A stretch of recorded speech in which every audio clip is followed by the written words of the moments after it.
Welcome to the 10th episode of HWY Behind The Recordz. Today we're gonna talk a little bit about creativity and especially about how to make a habit out of creativity or like creative activities. So the new camera has arrived, so it's gonna be some crisper visuals from now on. So excited for that. I already recorded the jam with it to get a hold of it to see how everything works. So yeah, that's nice. One of the reasons why I wanted to talk about creativity and especially making a habit out of like creativity is because I often didn't like regard myself as being a creative person. But I also never really trained it that much or like the traditional creative stuff. So when I started to like take this whole music and creative stuff more serious, and I think it started a lot with like just using the whole Adobe Creative Cloud and everything, and like also like just a little bit with music stuff or like using the mixer as an instrument, and then like just now with the whole music production, how everything comes together. It kind of makes sense, and it's like a skill you have to learn, and you have to just start somewhere, and there's no easy way around it. Like you have to put in the hours and get in some reps, and then it's just like, yeah, another skill that you can just get better at with training. As always with these videos, I have like prepared 3 sections. First, I'm gonna talk about like what kind of creative are you, or especially like my kind of creative.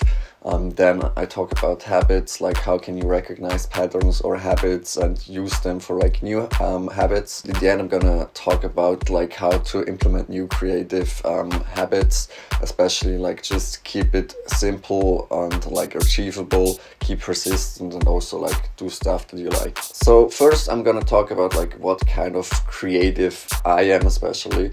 Like I know there are a lot of different kind of creatives, and there are also like tests for that, and like I would recommend it if you don't really know it.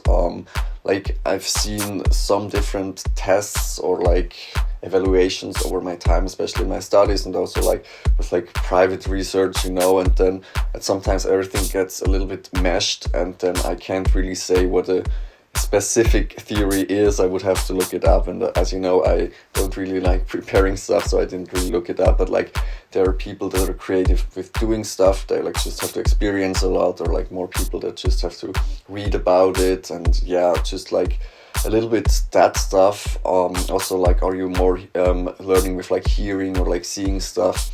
And I think in the end, the overall combination does it, and in every style there is some type of learning style, I think, that could fit to you or could like enhance your learning styles. But for the sake of this video, and because it's like our journey, I'm just going to talk a little bit about my creative vibe, and that's more like the ADHD creative. And yeah, what I mean with that is like, yeah, I have like some kind of short attention span, and with like short attention span, it's just like I recognize a lot of things, or like I attend to a lot of things, and I get distracted easily. So that's also like I get bored easily, and those are like just like I can't help myself. It just happens. But sometimes what helps, especially with like when things get boring in meetings, like I just started drawing.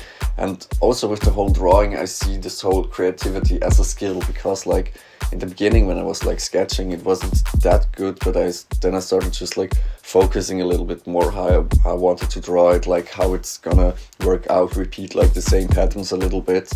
And like I could still listen to the stuff in the meeting or whatever was going on, but I was just like doing something to like focus, and over time I like just got better. Another thing of like my creative type is like I'm kind of moody in a way that like sometimes I really want to make music. There are days where I'm really passionate about it, and there are other days where I just like, no, I don't really want to. I really have to force myself.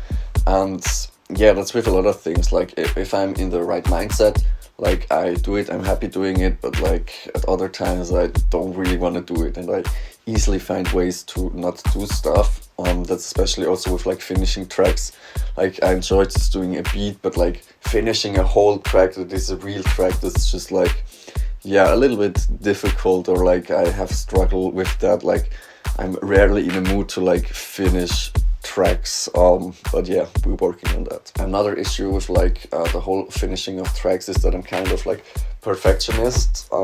Like I wouldn't say that my friends would describe me as a perfectionist, but like it's, if I really want to do like a nice thing, or I like just hear a nice artist and I listen to them tracks and I'm just like seeing what I'm doing right now, I'm just like, there are miles in between, like yeah, it's like I'm never gonna get there, you know, like even if I would do it like as perfect as I could right now, like I wouldn't be able to reach this. So I don't know, I try to like for now to skill up, focus on different things, like yeah, focusing on skilling up, and yeah, let's see where this gets me. Another issue with this whole comparison to like other artists, like I know I shouldn't do it and I don't really do it that hard because I know they do it their own vibe, and like I try to do my own style, my own thing in a different way, and yeah, it's okay. But then again, it's just like if you really think you are a producer or want to be a producer, artist, whatsoever, then yeah, you compare yourself with those real artists, you just feel like a imposter, like I don't know. But then again, often in the whole music production process, I learned that like there are certain things that you can learn and that changes like your whole sound and vibe instantly. I know a lot of those things sound like kind of negative, but you also have to be honest with yourself, like where do you have your issues in order to find like good habits. Like I know there are also upsides, like if I'm really passionate about something, or like you see it on the beats that I do, or like just on the jams, like sometimes I just get lost into something, like in a certain vibe, or just like playing something, or like I don't know, adjusting effects, or like the arrangement, and I don't know, that's really nice, and that's also something powerful. But then again, I have to acknowledge the other stuff, that like this doesn't always happen, or it didn't used to happen all of the time. Yeah, so what I also want to get across with with this point is like, yeah, get to know yourself, be honest with yourself, and yeah, just just explore a little bit in your mind, how is your creative flow, like yeah, where do you have issues, like how could you get around those, or just like be aware of them. So to put this in my creative context, like I already mentioned, I like to just make beats, like simple, just a beat, and then see from there where we go. Just create a vibe and jam. I really like when I collaborate with people, like jamming with somebody or like producing with somebody together. It's also a really nice vibe because you just add on each other's creativity, and like it can really push you, and like yeah, give you a lot of inspiration how to do things also a little bit differently. One last thing that I also recognize about myself is that I like to improve, I like to skill up and explore new devices. So yeah, I don't know, that was like my summary of how my creative type is, like what I like, what are my issues. And yeah, with that I could start at like exploring like, okay, what kind of habits do I already have, and how could I implement like my behavior with my habits to create like a new creative habit that I like, even though I have my issues with like certain things. So the second part is exploring about what habits do I already have, and how can I find time for like a new creative habit. So everybody has an habit, like everybody has to eat, I hope at least once a day, you know, everybody probably goes to work or something, everybody has to sleep, you know, there's a certain regularity to it.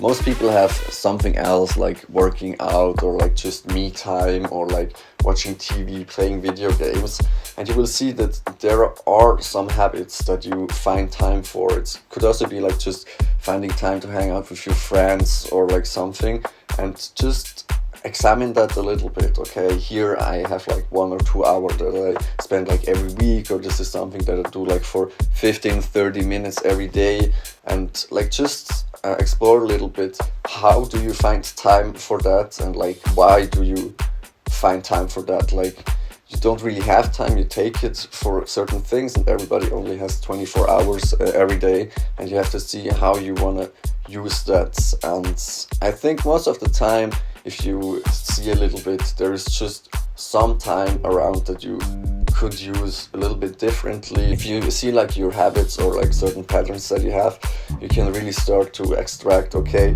what is like in common across all those things.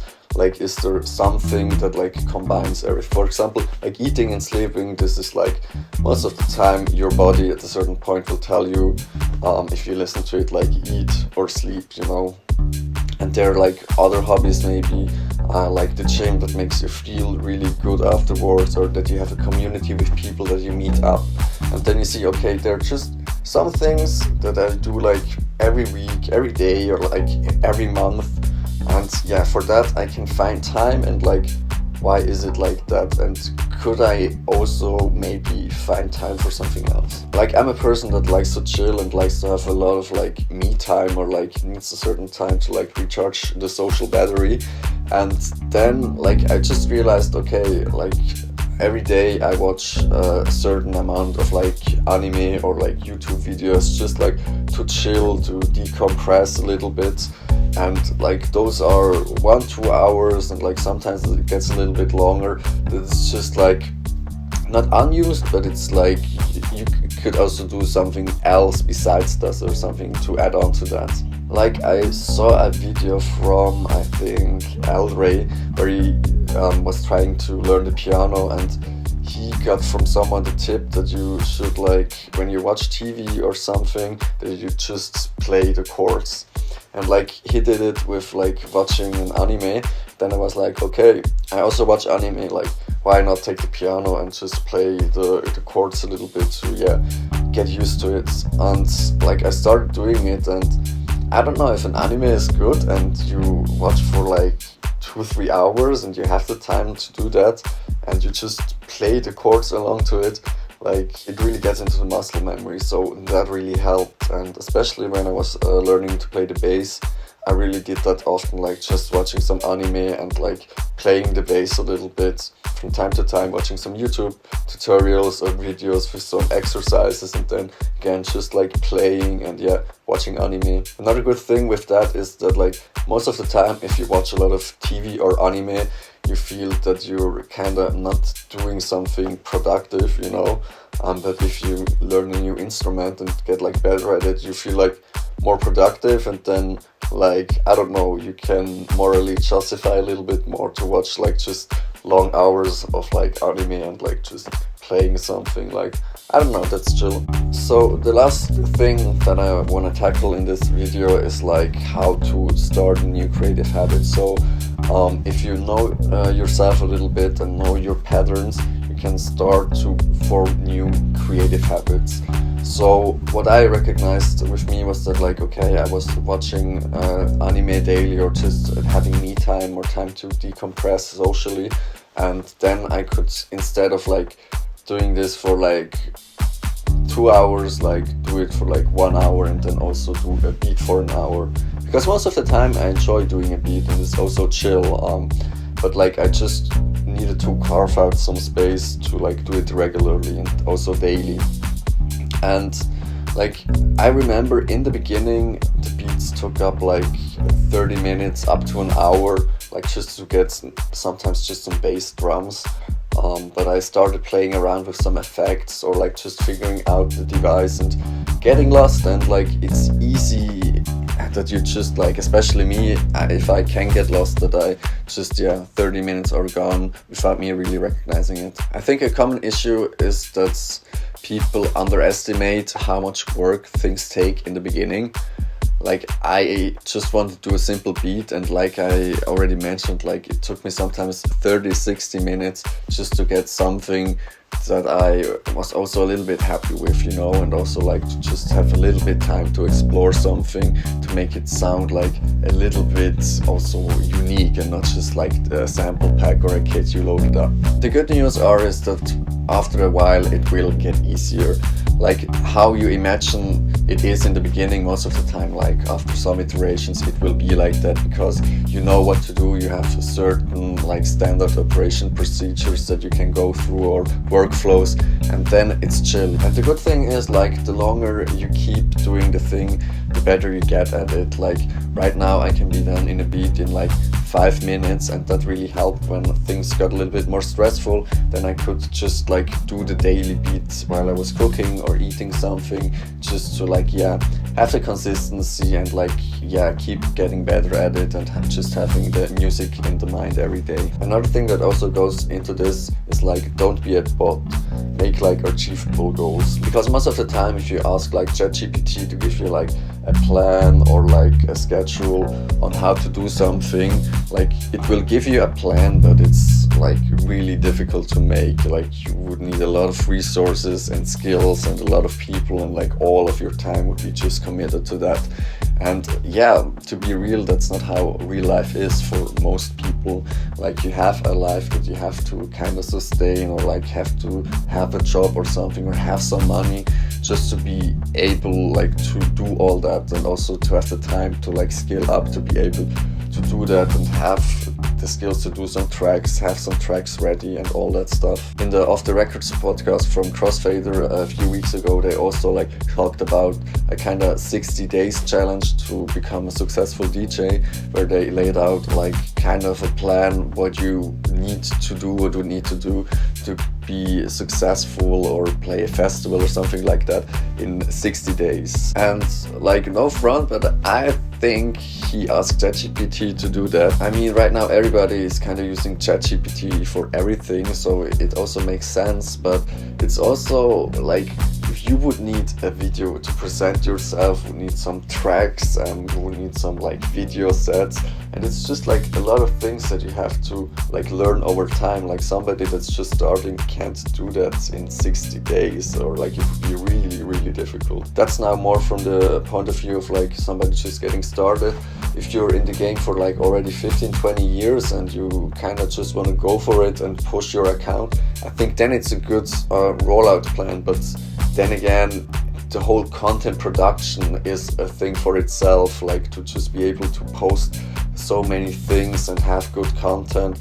Like, it would be difficult, but I would also be interested if somebody like tries this and see if it works. Like for me, the goal was just to get better, and for that I wanted to do like small goals that I could achieve and were rewarding in the long term. So like, instead of doing a track every day, that would get frustrating at some point, because like it wouldn't be good tracks, it would take a lot of time, and like it's always difficult to have like the creativity and also the analytical thing to like finish the track. So I knew that would be difficult, but like just a beat, I thought, okay, that's possible. And like sometimes I have some throwaway beats, like those were the beats that I was doing while I was just eating something or cooking. That was just like, okay, I know the arrangement, that kind of can work out, let's just load up a kit and arrange it, and that's it. But it's okay, because it just keeps you in the flow and makes you think about, okay, how could you do things easily? And sometimes you just get motivated from this simple beat and get carried away. The good thing also, when you like do something persistently and you get better at it, like you kind of get some spare time. Like in the beginning I took like 30 minutes, like 1 hour out of my day to just like create a beat. And I saw that, okay, like often in the day I have time for like 1 hour, I can do that. And if you get better and the beat gets easier to do, you can start like playing around with the effects a little bit more. Like you can start playing some chords to it. And right now, like, I don't know, I really feel in a good creative flow where I know I can just like, if I can take 1 hour out of my day, can get like a device and like play a basic beat and start jam a little bit to it. Like, I know it's gonna be nice, it's gonna be good, I'm gonna learn something, and it's gonna be like an hour well spent. Another thing that's also nice is that you level up your production skills. So if you spend more time with the devices, you learn more about music. That also helps you in Ableton. And here I also have to take back like my hate for Ableton, because like I didn't understand it or how it was intended to be used. I recently learned that Ableton was created to play music live, and that was like really revealing, because I started to understand the push more, how to jam with it. And right now it's getting more of a jam vibe for me, and also like I started to see a little bit better how I can use my jam approach to create a track rather easily in Ableton. So that was revealing and also a really nice thing to learn. if you start to learn Ableton and also the devices or effects a little bit more, like it's applicable across all spaces. So if you have then collabs with some friends, like you're more efficient in like creating a bass loop or something, or knowing how to get from a loop to a track, and that's like enhances the whole creative collaboration. Another nice thing from the daily beats, or if you have like creative habits, is that you get some starting points for tracks. Like the unfinished beats, those are like just daily beats, a little bit like played out in a track way. And now I'm focusing more on like how I can get those daily beats in a more like track vibe. So I think that's also really nice, and if you have a friend or like collab with somebody, you already have something to start and you can like just add on that. The last thing about creative habits is that you allow yourself to like produce trash sometimes. Like that's just gonna happen if you produce every day, or you produce like more beats like on a weekly basis. Like some are gonna be trash, and that's okay. They're just like here for your learning experience, for your learning journey. Just try to take something away from them. Like, okay, this is how I not use this effect, or like, just okay, this arrangement does not work, or like, it's okay to produce trash from time to time. Like, not every track has to change the world, and just try to stay motivated and take something good away from it. Alright, as always, I'm gonna just sum up the most important points. So first, it's important to get to know yourself, to know what is your creative vibe.